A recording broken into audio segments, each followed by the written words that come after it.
BJP. സംസ്ഥാന അധ്യക്ഷനാകുന്നതിന് മുമ്പ് തന്നെ മലയാളികളുടെ സ്വന്തം ചാനലായ ഏഷ്യാനെറ്റ് ന്യൂസിന്റെ ഉടമസ്ഥൻ എന്ന നിലയിലാണ് രാജീവ് ചന്ദ്രശേഖരനെ മലയാളികൾ മനസ്സിലാക്കുന്നത്. കർണാടകയിൽ നിന്നുള്ള രാജ്യസഭാ അംഗമായി എത്തിയതിന് പിന്നാലെ കേന്ദ്രമന്ത്രി പദവിയും കേന്ദ്രത്തിലെ ബി.ജെ.പി. രാജീവ് ചന്ദ്രശേഖരന് നൽകി. അപ്പോഴും ഈ ചാനലിന്റെ കടിഞ്ഞാൺ രാജീവിന്റെ പക്കൽ തന്നെയായിരുന്നു. പിന്നീടാണ് ലോക്സഭാ തെരഞ്ഞെടുപ്പിൽ തലസ്ഥാനത്ത് നിന്ന് ജനവിധി തേടുന്നതും തരൂരിന് മുന്നിൽ തോറ്റതോടെ കേന്ദ്ര നേതൃത്വം പിടിച്ച് ബി.ജെ.പിയുടെ സംസ്ഥാന അധ്യക്ഷനാക്കുന്നതും നമ്മൾ കണ്ടു. ബി.ജെ.പിയുടെ സംസ്ഥാന അധ്യക്ഷനായതിന് പിന്നാലെ കേരളത്തിൽ നിറഞ്ഞു കളിക്കുന്ന രാജീവ് ചന്ദ്രശേഖരന് പിന്നാലെ നിഴലുപോലെ ഏഷ്യാനെറ്റ് ന്യൂസ് സംഘവുമുണ്ട്. മുതലാളി പറയുന്നതും പ്രവർത്തിക്കുന്നതും വാർത്തയാക്കുവാനും താരപരിവേഷം നൽകാനും അറിഞ്ഞോ അറിയാതെയോ ഏഷ്യാനെറ്റ് ന്യൂസിലെ മാധ്യമപ്രവർത്തകർ നിർബന്ധിതരാകുന്നുണ്ട്.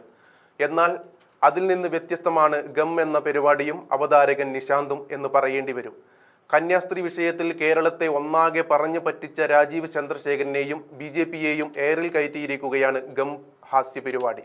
ഏഷ്യാനെറ്റ് ന്യൂസിലെ ഏറ്റവും ജനപ്രിയമായ പരിപാടികളിൽ ഒന്നായ ഗമ്മിന്റെ പുതിയ ഇരയാണ് രാജീവ് ചന്ദ്രശേഖർ. കേരളത്തിലെ ബി.ജെ.പിയെ ഒന്നാകെ അലക്കുന്ന പരിപാടിയിൽ ബി.ജെ.പി. നിലപാടിലെ ഇരട്ടത്താപ്പാണ് എടുത്തു കാണിക്കുന്നത്. കന്യാസ്ത്രീകളെ അറസ്റ്റ് ചെയ്തത് ശുദ്ധ തെമ്മാടിത്തരമാണെന്നാണ് ബി.ജെ.പി. സംസ്ഥാന അധ്യക്ഷൻ ആദ്യം പ്രതികരിക്കുന്നത്. പിന്നീട് സംഘപരിവാർ കണ്ണുരുട്ടുമ്പോൾ നിലപാട് മാറ്റിപ്പറയുന്ന രാജീവ് ചന്ദ്രശേഖരനെയും കാണാൻ സാധിക്കും. ഇതിനെ കണക്കിട്ട് പരിഹസിക്കുന്ന ഗമ്മിൽ മുൻ സംസ്ഥാന അധ്യക്ഷൻ കെ സുരേന്ദ്രൻ അടക്കമുള്ളവരെയും വാരി അലക്കുന്നുണ്ട്. നേരത്തെ വിഴിഞ്ഞം തുറമുഖത്തിന്റെ ഉദ്ഘാടന വേദിയിൽ മണിക്കൂറുകൾക്ക് മുൻപ് കയറിക്കൂടി സ്വയം പരിഹാസ്യനായ രാജീവ് ചന്ദ്രശേഖരന് അന്നും ഗമ്മിലൂടെ എയറിലാക്കിയിരുന്ന അവതാരകൻ ഇതിനു പുറമെ മാസാകുമെന്ന് കരുതി രാജീവ് ചന്ദ്രശേഖർ പറഞ്ഞ മുണ്ട് ഡയലോഗിനെയും കണക്കിന് പരിഹസിച്ചിരുന്നു ഗം പരിപാടി.